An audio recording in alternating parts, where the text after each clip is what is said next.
Hello বন্ধুরা, কেমন আছো? আশা করি ভালো আছো। আবারও নিয়ে চলে এলাম নতুন ভিডিও। ভালো লাগলে লাইক কমেন্ট করবেন আর সব বন্ধুদের কাছে ভিডিওটা পুরোপুরি শেয়ার করে দেবেন। পুরোপুরি ভিডিওটা দেখবেন, টেনে টেনে দেখবেন না। যাই হোক, দেখতেই পাচ্ছ এখানে আমি ইঁচড় দিয়ে আর চিংড়ি মাছ দিয়ে কিভাবে করবেন সেটা একবার দেখে নিন। পুরোপুরি ভিডিওটা দেখবেন, তাহলে বুঝতে পারবেন, না হলে বুঝতে পারবেন না। যাই হোক, এখানে আমি ইঁচড় নিয়ে নিয়েছি অর্ধেকটা।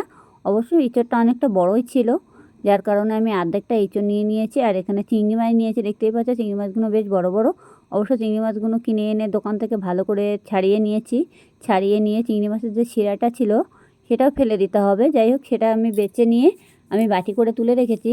এবার আমি এখানে আলু দিয়ে দিয়েছি, দেখতেই পাচ্ছ 4টে আলু দিয়েছি, 2খানা পেঁয়াজ, একটা টমেটো, একটু রসুন আছে, কটা কাঁচা লঙ্কা আছে। আপনারা যেমন লঙ্কা খাবেন তেমন দিতে পারবেন, কোনো অসুবিধা নেই। যাই হোক, এগুলো আমি এখন ভালো করে কেটে কুটে নেব। এবার ইঁচড়টা ছালতে একটু টাইম লাগবে। যাই হোক, বটিতে আমি এখন তেল মাখিয়ে নেবো ভালো করে। তেল মাখিয়ে নিয়ে আমি এখন ইঁচড়টা ছেড়ে নেব। এবার যাই হোক, আমি এখন কড়াই বসিয়ে দিয়েছি। এবার কড়াই বসিয়ে দিয়ে কড়াইতে আমি তেল দিয়েছি। তেলটাকে ভালো করে গরম করে নেব। তেলটাকে গরম করে নিয়ে অলরেডি তেলটা ভালো করে একটু গরম করে নিতে হবে। কড়াইটা যাতে না গরম হওয়া পর্যন্ত কোনো মাছ দেওয়া যাবে না। আর যত কড়াই গরম করবে দ্রুত মাছ ভাজা হয়ে যাবে। যাই হোক, আমি তেলের ভিতরে একটু লবণ দিয়ে দিলাম। এবার একটু হলুদ দিয়ে দেব অল্প করে। আমি চিংড়ি মাছে যেটি হোক আমি আজকে লবণ হলুদ মাখাইনি। অনেক সময় চিংড়ি মাছটাকে লবণ হলুদ মাখিয়ে রেখে দিই। মাখিয়ে রেখে দিলে তাড়াতাড়ি মাছটা ভালো লাগে খেতে। আজকে আমার হাতে টাইম ছিল না বলে চিংড়ি মাছটাকে আমি মাখাতে পারিনি। এবার লবণটা দিয়ে এখন আমি আলুটা ভেজে নেব। তেলের ভিতরে লবণ দিয়ে দিয়েছি অবশ্য। দিয়ে আলুটাকে আমি ভালো করে ভেজে নেব। একটু আলুটা লাল লাল করে ভেজে নিতে হবে অলরেডি। আর এভাবে আলুগুলো দিতে হবে, তেলের মধ্যে ডুমো ডুমো করে আলুগুলো কেটে নিতে হবে। অবশ্যই যে আমি ইঁচড়টা কেটে রেখেছিলাম সেটা আমি অলরেডি সিদ্ধ করে নিয়েছি কিছুটা প্রেসার কুকারে দিয়ে। অবশ্যই ইঁচড়টা বেশি ছিল না, আর কিন্তু ইঁচড়টা খেতে খুবই স্বাদই, যার জন্য ইঁচড়টা অনেকটা বড়ও ছিল সেই কারণে। যাই হোক, আমি আলুটাকে ভালো করে কেটে নিচ্ছি। কেটে নিয়ে এখন আমি ভালো করে ভাজা বসিয়ে দিয়েছি।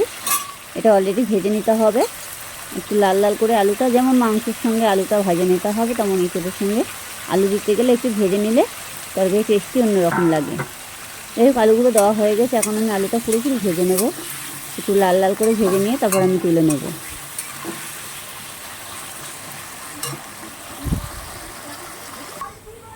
অলরেডি দেখতেই পাচ্ছ আমার আলুটা কত সুন্দরভাবে ভাজা হয়ে গেছে। এখন আমি আলুটা তুলে নেব অল্প অল্প করে। একটু হালকাভাবে নাড়াচাড়া দিতে হবে যাতে কড়াইতে লেগে না যায়, সেটুকু একটু খেয়াল রাখতে হবে। তেলটা কড়াইতে ঢেলে দিয়ে যা।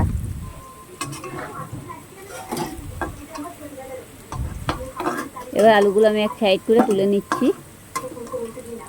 এইভাবে আলুগুলো তুলে নিতে হবে, দেখবে যাতে আবার তেলটা গায়ে না লাগে, সেটুকু খেয়াল রাখতে হবে। আমার আলুটা ভাজা হয়ে গেছে, আমি তুলে নিয়েছি। এবার আমার কড়াইতে যে তেল আছে দেখতেই পাচ্ছ,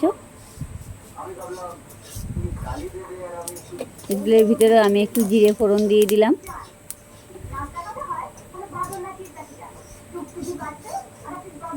এবার যে চিংড়ি মাছটা ছিল সেটা আমি দিয়ে দিয়েছি। অবশ্যই চিংড়ি মাছটা আজকে আমি লবণ হলুদ মাখাইনি, আমি খালি তেলের ভিতরে দিয়েই লবণ হলুদটা একবারে দিয়ে দেবো, যার জন্য আমি আর মাখাইনি। আমার হাতে টাইম ছিল না বলে। না, চিংড়ি মাছের ভিতরে লবণ হলুদ মাখিয়ে রেখে দিলে টেস্টি হয় একটু চিংড়ি মাছটা। যাই হোক, আমি একটু হলুদ দিয়ে দিচ্ছি।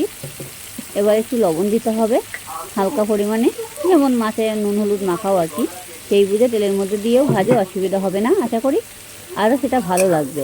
যাই হোক, আমি এখন দিয়ে দিয়েছি। এটাকে অলরেডি ভালো করে ভেজে নিতে হবে, একটু নাড়তে হবে ভালোভাবে, যাতে লবণ হলুদটা চিংড়ি মাছের মধ্যে পুরোপুরি লেগে যায়।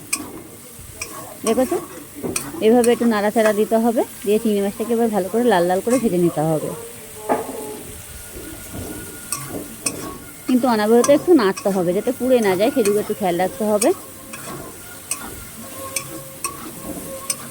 কিন্তু চিংড়ি মাছ দিয়ে ইঁচড় দিয়ে রান্না করলে খুবই স্বাদ হয়।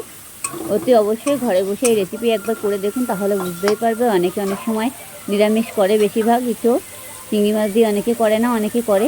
কিন্তু চিংড়ি মাছ যে কোনো সবজিতে দিলে সব সবজি স্বাদ হয় বেশি। যাই হোক, আমার এটা চিংড়ি মাছটা অনেকটা ভাজা হয়ে গেছে। আমি এখানে মশলা কেটে রেখেছি, একটু আদা কুচি, একটু রসুন কুচি, আর এখানে 2খানা পেঁয়াজ আছে, দেখতেই পাচ্ছ।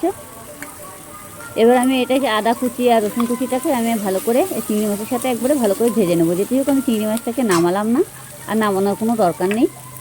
এটাকে গ্যাস থেকে ঠেলো করে কড়াইটাকে মানে ভালো করে করে দিতে হবে, দিয়ে চিংড়ি মাছটাকে ভালো করে ভেজে নিতে হবে। একদম পুরোপুরি মশলাটা পুরোপুরি চিংড়ি মাছের সাথে ভাজা হয়ে যাবে আর কি। এখানে আদা আর রসুন আমি আবারও বলছি এই চিংড়ি মাছের সাথে দিয়ে দিয়েছি। এবার আমি এখন পুরোটাই দিয়ে দিচ্ছি। কাঁচা লঙ্কা আছে, আপনারা যেমন লঙ্কা খাবেন তেমন দিতে পারবেন। আমার এখানে 4 পিস লঙ্কা দিয়েছি, আর এখানে 2খানা পেঁয়াজ আছে, 1খানা টমেটো আছে। এটাকে আমি এই চিংড়ি মাছের সাথে পুরোপুরি ভেজে নেব। এটাকে ভালো করে ভেজে নিতে হবে, পুরো লাল লাল করে ভেজে নিতে হবে এই চিংড়ি মাছের সাথে। চিংড়ি মাছটাও আরও বেশি ভাজা হয়ে যাবে, খেতেও টেস্টি লাগবে। দেখতেই পাচ্ছ। এখন আমি লবণ হলুদগুলো যেগুলো দেওয়ার সেগুলো আমি এই মশলার মধ্যে দিয়ে দেবো।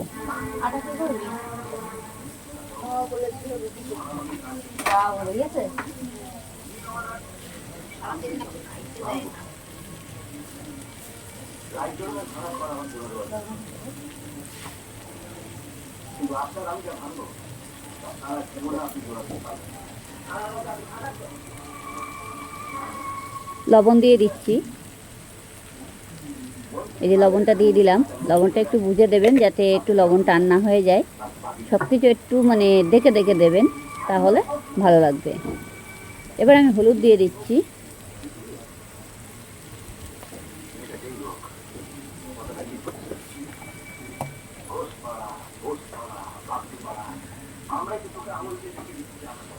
এবার জিরের গুঁড়ো দিলাম।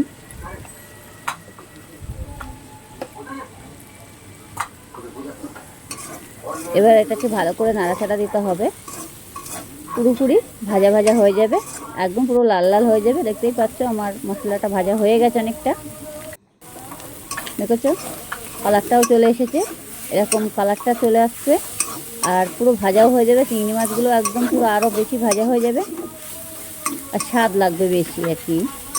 খুব স্বাদ হয় এভাবে রান্না করলে পরে।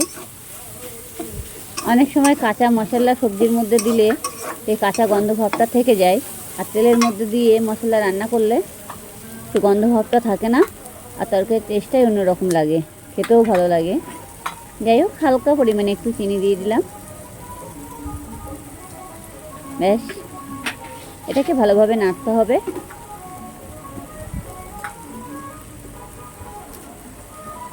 একটু গরম মশলা দেবো এবার, এই যে দিয়ে দিলাম।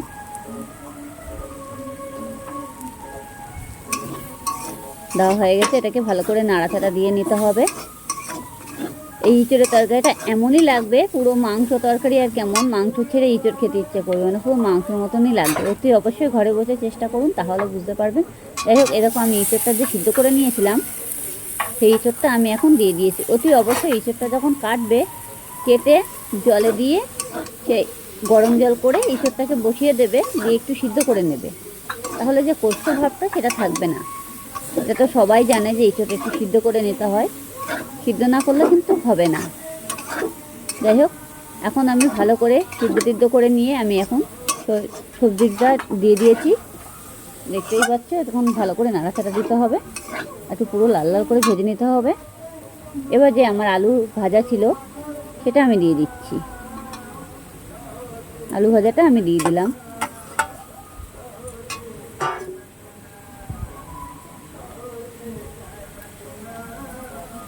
এবার এটাকে ভালো করে নাড়াচাড়া দিতে হবে। অলরেডি দেখতেই পাচ্ছ আমার সবজিটা কষাই করা হয়ে গেছে, আর কালারটাও চলে এসেছে। দেখে মনে হচ্ছে পুরোপুরি মনে হচ্ছে মাংস। যাই হোক,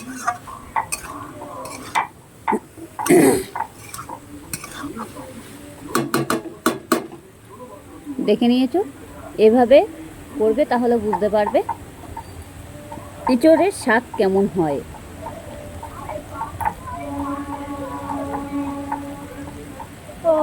দেখে ভালোভাবে একটু নাড়াচাড়া দেবো আমি আবারও, যাতে কড়াইতে না লেগে যায়। এবার আমি জল দিয়ে দিচ্ছি।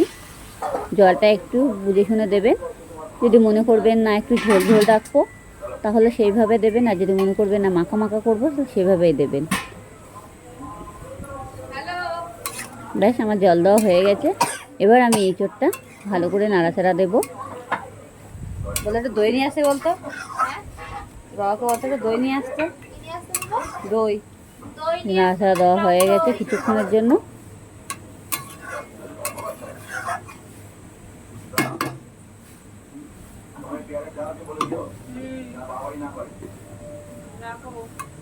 তরকারিটা ফুটে না ওঠা পর্যন্ত নামানো যাবে না। যাই হোক, এখন আমি ভালো করে একটু ঢাকা দিয়ে দেব কিছুক্ষণের জন্য। কড়াইটাকে ভালো করে বসিয়ে নিলাম খোঁজা করে।